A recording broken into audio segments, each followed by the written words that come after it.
And I was under the impression, he said, no, the one at the Grandia Room or whatever was Tony Flo and the Chest Pimps or whatever, and the first official Red Hot Chili Peppers gig was the Rap Beat Funk Off.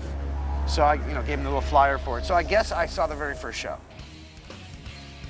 And I remember they were already on stage when I walked in, and I had never seen so much kinetic energy on stage. There was a band called The Weirdos here in town that kind of did the same thing, but those four guys were bouncing around the stage at such a velocity, but their musicianship was unaffected by all the cartoon behavior. And I just, from the very first second, I said, wow, this is really, this is damn amazing. It was pretty exciting to see them play the first times. They were very energetic and wild and crazy and full of bravado. In 1984, the Chili's hit the studio to work on their self-titled debut album. Unfortunately, Hillel and Jack were committed to another LA band, and so their boots were filled by Jack Sherman on guitar and Cliff Martinez on drums. Musician Phil Ranelin worked on this album. Yes, it was their very first album, and had the pleasure of being a part of history, I guess. Yeah. Actually, it was fun. I didn't really know what to expect. I was quite a bit older, than the rest, than they were. They looked like they were maybe fresh out of high school, I don't know. But very friendly, as I recall, as soon as I got to the studio, Flea handed me a beer, so it was very relaxed.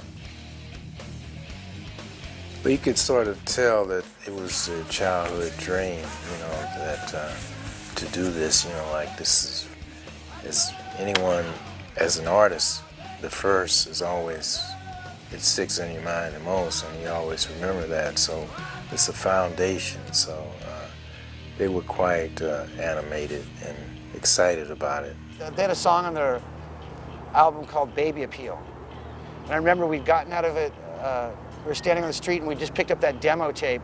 We were standing on the street in New York and we had a little boombox playing it, and a baby walked up and it was sort of just little 2-year-old started dancing, and Anthony was going like, I'm gonna go back to LA and write a song about that. And then I came back like 4 weeks later and they had the song Baby Appeal, which I thought was one of their better early songs. The Red Hot's got Baby Appeal. So there's spontaneity back in those days. Let's do the Chili Peppers. You go and you go over to program studio, you rehearse a little bit, and then you take it to the stage. That's just the way things were. There wasn't like, wow, I'm gonna get into a rock band, make a demo tape, then get a manager, and then play a show. So I can get signed to a major label deal. It's like, what are we gonna do? Let's do a gig. Let's, we have to, why go to a party and not be the ones on stage? Pete Weiss, a longtime friend of the Peppers, was in another LA band at the time, Thelonious Monster. There was a tour we did back in '87 with Red Hot Chili Peppers, Fishbone, and Thelonious Monster. It was called the Best of the West tour. We'd get to a city and that was when Hillel was on the tour. We'd show up at a city and we'd be like, 16, 20 guys strong. We'd go out at night into a different city, and it was just, it was just a certain sense of camaraderie.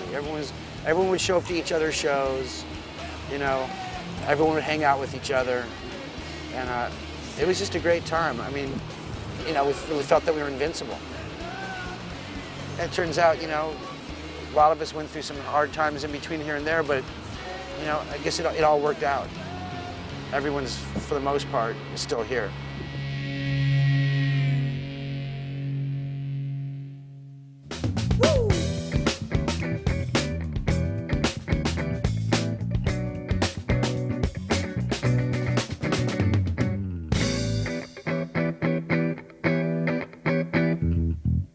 Red Hot Chili Peppers grew out of the LA punk scene, but absorbed many influences to form a punk-funk style that was all their own.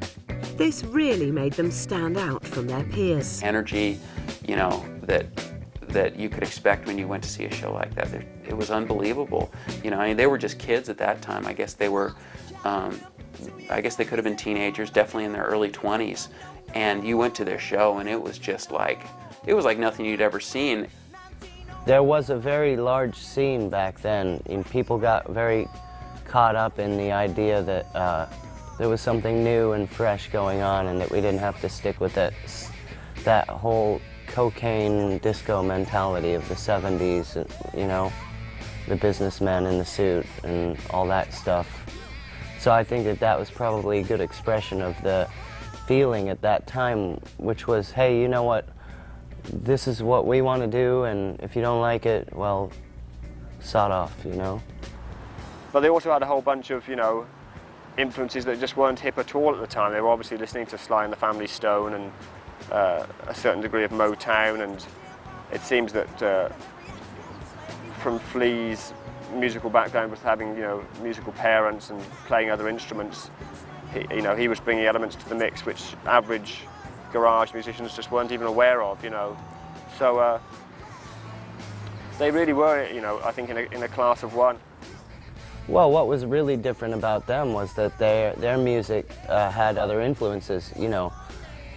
They mixed punk rock with funk with rap, and nobody else was doing that, you know. Rap had just started to come into its own at that time as well. So I think a lot of people that would hear the music before they ever saw them live thought that they were black guys, you know, because their music was so groovy and funky, and Anthony's voice sounded that way, you know, and that really set them apart. Nobody else was doing that.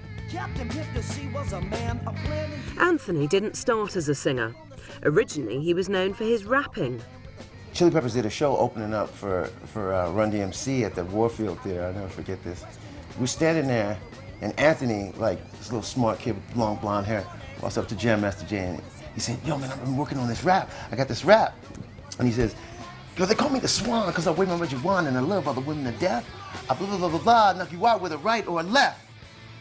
And Jam Master Jay just looked at him like,